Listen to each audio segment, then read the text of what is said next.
Genesis chapter 2. Thus the heavens and the earth were completed in all their vast array. By the seventh day God had finished the work he had been doing. So on the seventh day he rested from all his work, and God blessed the seventh day and made it holy, because on it he rested from all the work of creating that he had done. Adam and Eve. This is the account of the heavens and the earth when they were created.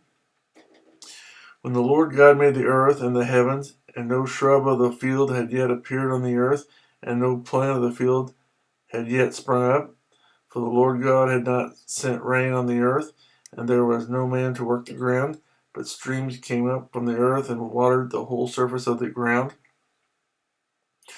The Lord God formed the man from the dust of the ground, and breathed into his nostrils the breath of life, and the man became a living being. Now the Lord God had planted a garden in the east, in Eden, and there he put the man he had formed. And the Lord God made all kinds of trees grow out of the ground, trees that were pleasing to the eye and good for food.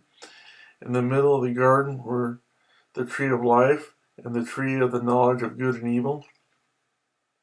A river watering the garden flowed from Eden. From there it was separated into 4 headwaters. The name of the first is the Fishon. It winds through the entire land of Havilah, where there is gold. The gold of that land is good. Aromatic resin and onyx are also there. The name of the second river is the Gihon. It winds through the entire land of Cush. The name of the third river is the Tigris.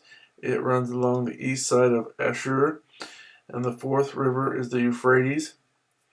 The Lord God took the man and put him in the Garden of Eden to work it and take care of it. And the Lord God commanded the man, "You are free to eat from any tree in the garden, but you must not eat from the tree of the knowledge of good and evil, for when you eat of it, you will surely die." The Lord God said, "It is not good for the man to be alone. I will make a helper suitable for him."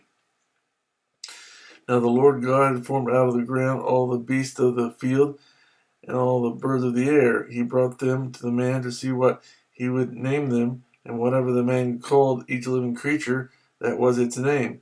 So the man gave names to all the livestock, the birds of the air, and all the beasts of the field. But for Adam no suitable helper was found. So the Lord God caused the man to fall into a deep sleep, and while he was sleeping he took one of the man's ribs and closed up the place with flesh.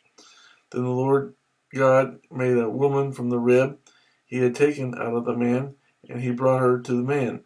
The man said, "This is now bone of my bones and flesh of my flesh. She shall be called woman, for she was taken out of man." For this reason a man will leave his father and mother and be united to his wife, and they will become one flesh. The man and his wife were both naked, and they felt no shame.